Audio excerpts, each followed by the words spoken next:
January 3rd, 1943. 20,000 feet above France.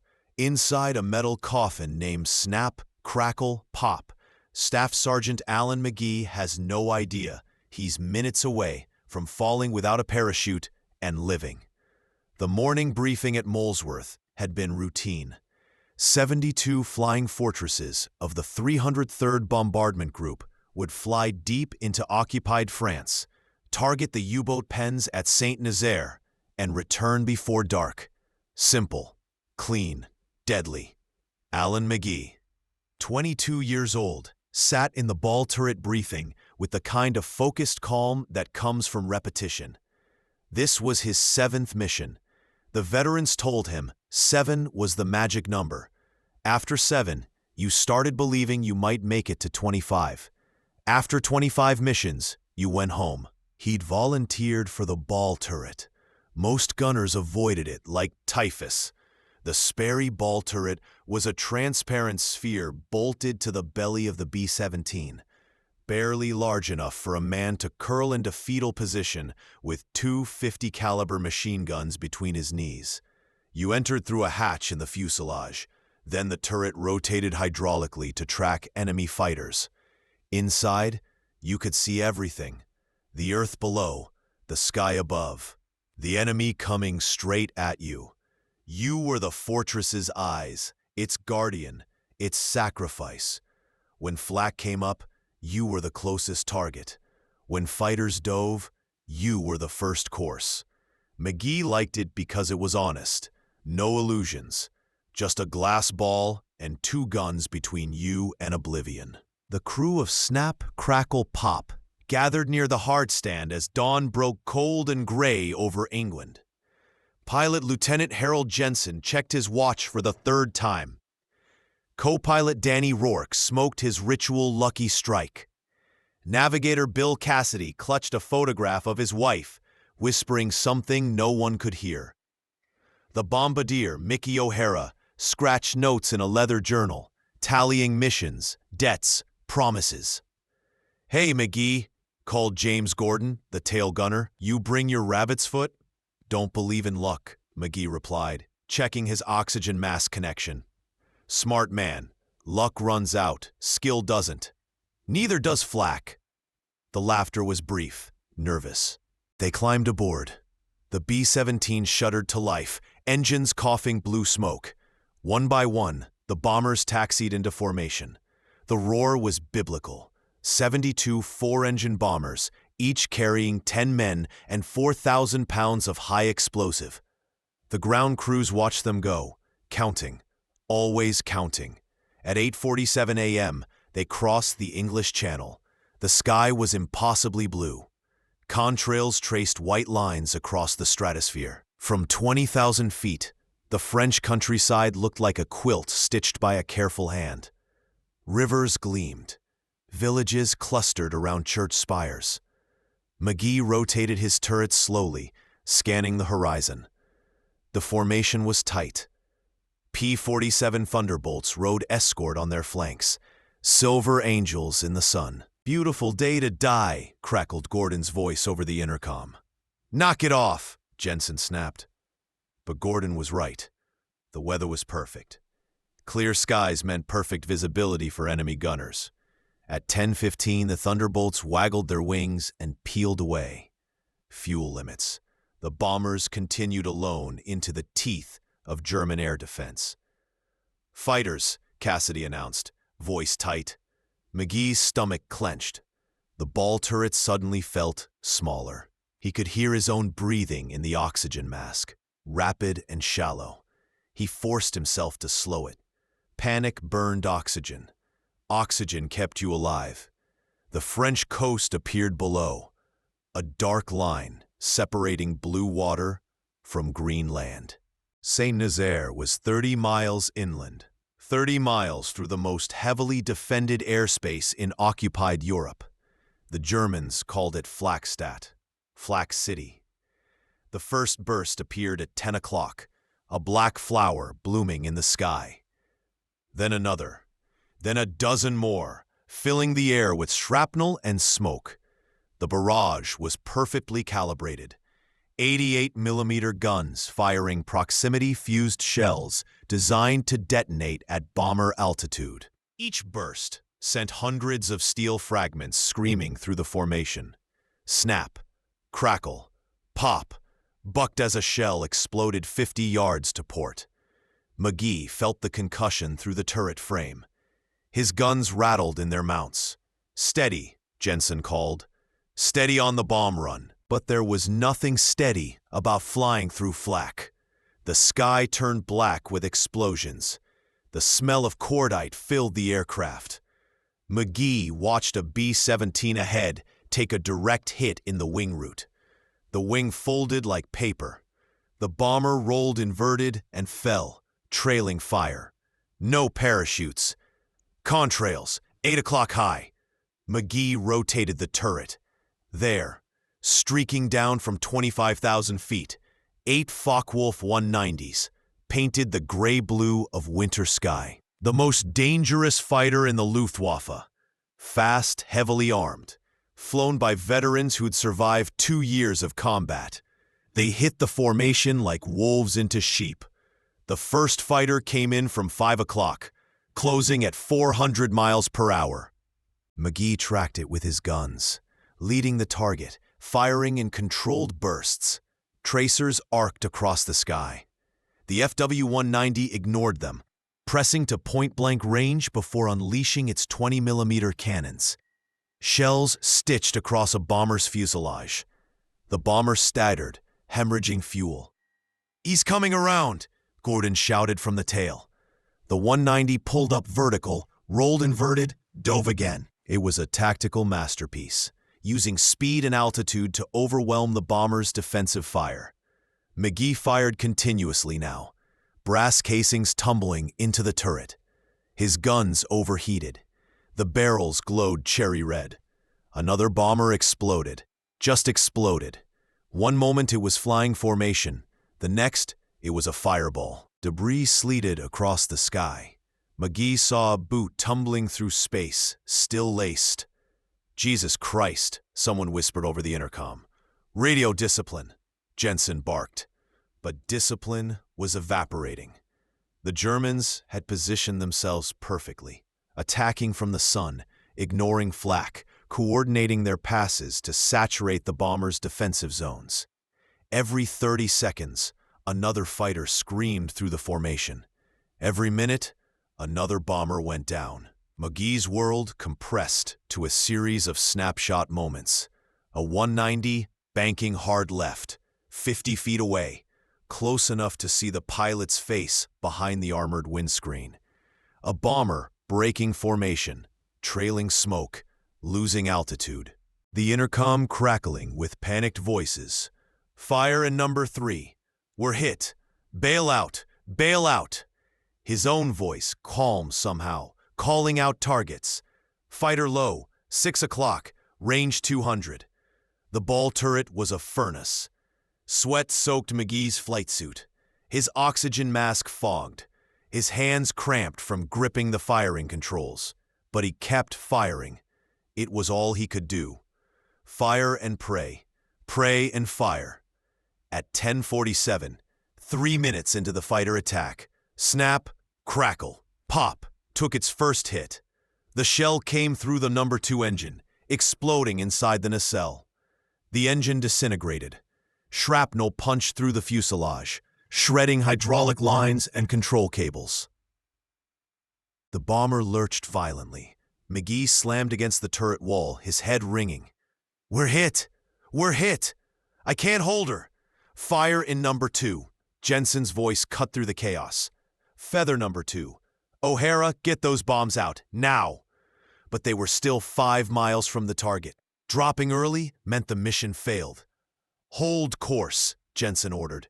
He was going to finish the bomb run, on 3 engines, through flak and fighters, because that's what they'd trained to do. That's what the manual said. That's what honor demanded. Another fighter dove. This one fired rockets, Werfer grenade tubes mounted under the wings. The rockets streaked across the formation, trailing smoke. One hit a bomber in the nose section. The entire front of the aircraft vanished. The bomber tumbled, crew members sucked out through the torn fuselage. Magee rotated his turret, tracking, firing. His guns clicked, empty. Out of ammunition. He reached for the reload mechanism. It was jammed. Shrapnel damage. He was defenseless. "Magee, status," Jensen called. "Guns down. I'm out." "Stay in position. Watch for fighters." Watch them kill us, Magee thought. But he stayed, because where else was there to go? The FW-190s made another pass. This time, one of them focused on snap, crackle, pop. The German pilot was precise, clinical. He positioned himself at 4 o'clock, low. Exactly where Magee's dead guns couldn't track, and opened fire. 20-millimeter cannon shells walked up the fuselage. They punched through aluminum like tissue paper, detonating inside the airframe. Magee heard them exploding above him. Crew compartment, radio room, waist guns. He heard screaming on the intercom. Then something hit him. The pain was instant and overwhelming. His chest erupted in fire. He looked down and saw blood spreading across his flight suit. Shrapnel. A fragment had punched through the turret's thin armor, through his flak vest, into his chest cavity. He couldn't breathe. He tried to speak into the intercom, but his voice was a whisper. The oxygen mask wasn't working, or maybe his lungs weren't working. Blood filled his mouth. "I'm dying," he thought. "This is what dying feels like." The bomber lurched again. More hits. The entire aircraft shuddered.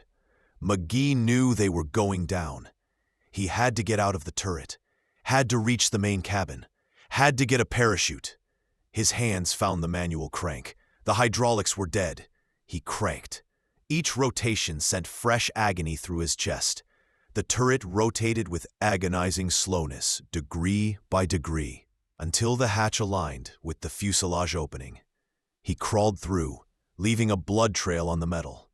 The crew compartment was chaos, smoke, sparks. 2 waist gunners lay motionless. The radio operator was trying to stem bleeding from his leg with a torn shirt. Magee found a parachute pack mounted on the wall. He grabbed it, pulled it close. The fabric was shredded. Shrapnel had torn through the canopy. Useless. Another explosion. The aircraft pitched violently. Magee was thrown against the bulkhead. Through the waist gun windows, he saw the right wing disintegrating. Fire peeled back the aluminum skin. The wing folded upward at an impossible angle. Then it separated. The B-17 rolled inverted. Everything not tied down became airborne. Magee tumbled through the cabin like a rag doll. He saw the open waist gun port rushing toward him, a rectangular hole opening onto empty sky. He fell through it. The first sensation was wind. Screaming, tearing, infinite wind. It ripped at his flight suit, his mask, his skin. He tumbled uncontrollably, sky and earth trading places every second. 20,000 feet of empty air below him. No parachute. Terminal velocity for a human body is 120 miles per hour. Magee would reach it in 12 seconds. After that, he would fall at constant speed until the earth killed him. Simple physics. Inevitable mathematics. He tried to spread his arms and legs, tried to slow his rotation. His chest screamed with every movement. Blood sprayed from his mouth, carried away instantly by the wind. He couldn't see. Tears streamed from his eyes. His oxygen mask was gone, ripped away at some point. The air was too thin to breathe. The B-17 fell alongside him, tumbling in pieces. The tail section spiraled past. The fuselage broke in half, spilling equipment and bodies. He saw a man fall past him, arms outstretched, reaching for nothing. "I'm 22 years old," Magee thought. "I've never been in love. I've never finished college. I've never seen California. The sky was so blue, impossibly blue." He rotated slowly now, falling more stable. The earth spread below him, like a map. He could see St. Nazaire burning. The U-boat pens were wreathed in smoke. The mission had succeeded. 72 bombers had dropped their loads. Whatever happened to him, the mission had succeeded. That should mean something. It didn't. God, he prayed silently, I don't wish to die because I know nothing of life. It wasn't a bargain. It wasn't even a prayer. It was just the truth, spoken into wind that couldn't hear. The altimeter on his wrist read 10,000 feet. Halfway down. He had maybe 45 seconds left. He thought of his mother. She'd receive a telegram. We regret to inform you. He thought of Gordon in the tail section. Had he gotten out? Had anyone gotten out? He thought of the German pilot who'd shot them down. Somewhere below, that pilot was probably landing, taxiing to a dispersal area, climbing out of his cockpit to accept congratulations. Another bomber destroyed. Another mission completed. The ground resolved into details. Fields, roads, buildings. The town of St. Nazaire spread across the landscape. He was falling toward the center. 5,000 feet. His rotation slowed. His body oriented naturally, head up, feet down. The wind resistance against his spread limbs stabilized his fall. He could see individual streets now, individual buildings. He was going to hit the town center. 3,000 feet. People on the ground could see him. They pointed, gathered. They expected to watch a man die. 2,000 feet. A church steeple rushed toward him. Stone and slate. He was going to hit it. He tried to steer with his arms, but at terminal velocity, steering was an illusion. 1,000 feet. The church resolved into architectural detail. Gothic windows, a copper cross, and next to it, a building with a glass roof. A railway station. The glass panels gleamed in the afternoon sun. 500 feet. He was going to hit the glass roof. 200 feet. This is how it ends. 100 feet. Glass. 50 feet. God, impact. The world exploded. Glass shattered. Structural supports snapped. Magee crashed through the roof, through a matrix of wooden beams and iron framing, each collision stealing momentum, each impact breaking something inside him. He hit the station floor and everything went white. Silence. Perfect, absolute silence. Then pain. Not the sharp pain of the fall, but deep, grinding pain that filled every cell. Magee opened his eyes. He was lying on his back on a stone floor. Glass fragments glittered around him like stars. Above him, through the shattered roof, he could see blue sky. He tried to move. His right arm responded. His left leg. He was alive. He was alive. German soldiers appeared above him, rifles pointed, shouting in a language he couldn't understand. One kicked him gently with a boot, checking if he was dead. Magee groaned. The soldier jumped back, eyes wide. A crowd gathered. French civilians, German soldiers, railway workers. They stared at him like he was a ghost. Someone called for a doctor. Dr. Klaus Bauer arrived 10 minutes later, a Wehrmacht medical officer assigned to the St. Nazaire garrison. He knelt beside Magee, checked his pulse, examined his injuries. His expression shifted from professional detachment to disbelief. "You fell from a bomber," he said in accented English. "How high?" Magee coughed blood. 20,000 feet. "Impossible. No one falls from 20,000 feet and lives." "Glass roof," Magee whispered. Bauer looked up at the shattered skylight. Understanding dawned slowly. The glass distributed the impact. The beams slowed your velocity. The angle of the roof. He shook his head. "You should still be dead. Your bones should be powder. Your organs should be pulp, but they weren't. The glass roof had shattered progressively, each panel absorbing energy. The wooden beams had deflected his trajectory, preventing a direct vertical impact. The angle of the roof, approximately 30 degrees, had converted some of his vertical momentum into horizontal motion. By the time he hit the floor, his velocity had decreased to barely survivable levels. Barely survivable. He had 28 shrapnel wounds, a punctured lung, severe internal bleeding, multiple fractures, and a head injury. But he was alive.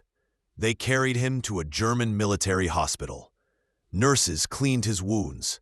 Surgeons removed shrapnel. He drifted in and out of consciousness for 3 days. When he finally woke fully, Bauer was sitting beside his bed. "You are Staff Sergeant Alan Magee," Bauer said. "We found your dog tags. You are now a prisoner of war." Magee nodded weakly. "How many? How many what? How many from my crew?"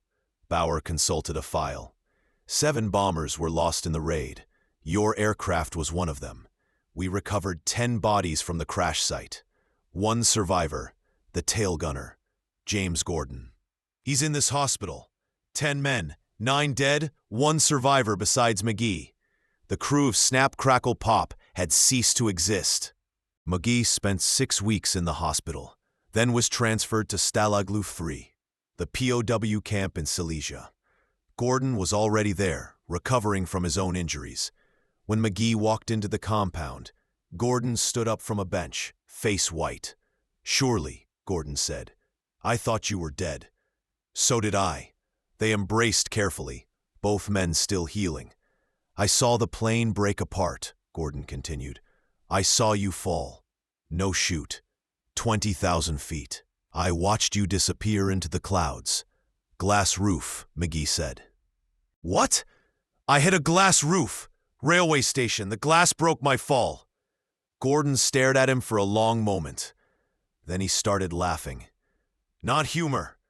The laughter of a man confronting cosmic absurdity. "A glass roof. Of course. Of course." They spent the rest of the war in Stalag Luft 3. 2 years of boredom, hunger, and cold. 2 years of watching the sky, remembering the day they fell. When the war ended, they went home. In 1995, Alan Magee returned to Saint Nazaire. He was 74 years old, walking with a cane, his chest scarred but strong. The railway station had been demolished in 1958. A parking garage stood in its place. He stood where the glass roof had been, looking up at empty sky. "I remember it being smaller than this," he said to the reporter accompanying him. "What do you remember?" the reporter asked. "The blue. The sky was so blue." The raid on Saint Nazaire had involved 72 bombers. 7 were lost. 47 returned damaged. 70 airmen died. 200 were injured. The U-boat pens were barely scratched. They would continue operations for 2 more years. Alan Magee lived to be 92 years old. He died in 2003, having outlived almost everyone who'd witnessed his fall. In interviews, he never claimed divine intervention, never called it a miracle. When pressed, he'd say only, "I fell, the glass broke, I lived, that's all." But sometimes, late at night, he'd wake from dreams of falling and lie still in the darkness, listening to the silence, and whisper to no one, "I don't wish to die because I know nothing of life." And in the morning, the sun would rise, and he would live another day and another, learning what life meant, one breath at a time. If you listen to this story from start to end, I thank you. You can support me for free and listen to more stories if you subscribe to this channel and comment your own stories. Thank you. We'll meet you in the next story.